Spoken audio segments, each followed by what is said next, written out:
नमस्कार। स्वत्व के डिजिटल प्लेटफॉर्म पर आपका स्वागत है। दीपावली, धनतेरस की हार्दिक शुभकामनाएं। आज हम बात भी करने जा रहे हैं धनतेरस और दीपावली की। दीपावली को लेकर के उत्साह है, उमंग है, पूजा पाठ है। महालक्ष्मी की पूजन के बाद लोगों की अपेक्षाएं होती हैं कि उनके पास धन हो, ऐश्वर्य हो, सुख शांति हो।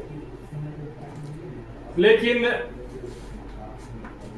महालक्ष्मी की उपासना को लेकर के वैदिक ऋषियों ने जो हमारे लिए सिद्धांत दिया है, जो व्यवहार के जो मार्ग निर्देशित किए हैं, उस पर हम शायद विचार नहीं करते। आज हम इसी पर अपना ये वीडियो आपके समक्ष प्रस्तुत करने जा रहे हैं। कार्तिक मास के कृष्ण पक्ष के तेरस यानी त्रयोदशी के साथ माता लक्ष्मी की आराधना शुरू करने की परंपरा प्राचीन काल से है।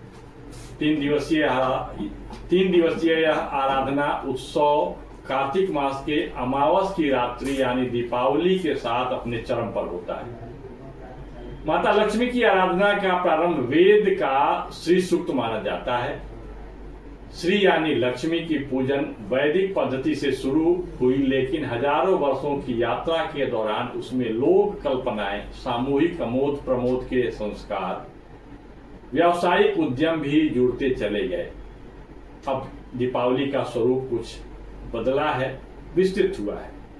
ऐसी मान्यता बन गई कि माता लक्ष्मी की मूर्ति के पूजन से मनोनुकूल धन लक्ष्मी की प्राप्ति हो जाएगी। इसके साथ ही कर्मकांड की कई पद्धतियां भी बनती चली गईं, जो लक्ष्मी आराधना के मूल दर्शन से बहुत दूर दिखती है। श्री सूक्त के आलोक में हम दीपोत्सव को समझने का एक प्रयास करते हैं। दीपावली उत्सव का प्रारंभ धनतेरस के साथ होता है। धनतेरस वास्तव में धन्वंतरी जयंती है, जिन्होंने मानव सहित पृथ्वी के सभी प्राणियों को के स्वास्थ्य रक्षण के लिए आयुर्वेद का ज्ञान दिया था। श्री सूक्त में महालक्ष्मी का वनस्पतियों की अधिष्ठात्री माना गया है, अर्थात धन्वंतरी का ज्ञान महालक्ष्मी की कृपा से वनस्पतियों के माध्यम से कार्य करता है। अर्थात धन का प्रमुख स्रोत हमारा स्वास्थ्य है और इसकी रक्षण महालक्ष्मी करती है। इस तथ्य का प्रमाण है श्री सूक्त की वह ऋचा, आदित्य वर्णे तपसोधिजातो वनस्पतिस्तो वृक्षोथ बिल्वः तस्य फलानि तपसा नुदन्तु या अंतरा या बाह्या अलक्ष्मी। इसके साथ हम श्री सूक्त के एक अन्य ऋचा पर विचार करेंगे, जिसमें राष्ट्र की चर्चा हुई है। यानी हम श्री संपन्न तभी होंगे जब हमारा राष्ट्र सुरक्षित होगा, समृद्ध होगा। इस अवधारणा, इस सिद्धांत को बताने वाले ऋचा है, उपय तुमा देव शकः कीर्तिश्च मणिना सह प्रादुर्भूतस्मि राष्ट्रेस्मिन् कीर्ति वृद्धि तदा तुम्हें। इस ऋचा के माध्यम से ऋषियों ने महालक्ष्मी की आराधना की पद्धति और उसके द्वारा सुख समृद्धि की कामना की है।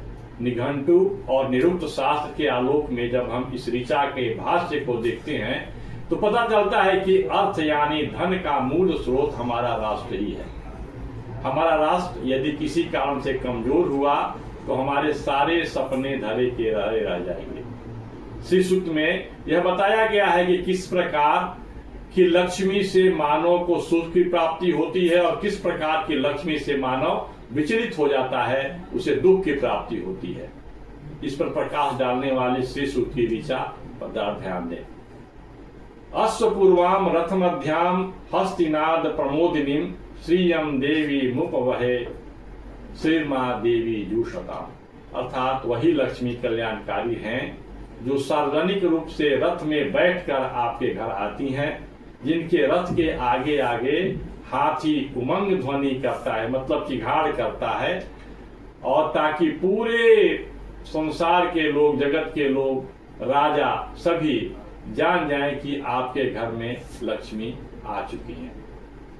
यह ऋचा आज के संदर्भ में संदेश देती है कि अनैतिक व अधार्मिक तरीके से एकत्रित कर काले धन से किसी को सुख व चैन की प्राप्ति नहीं होती है।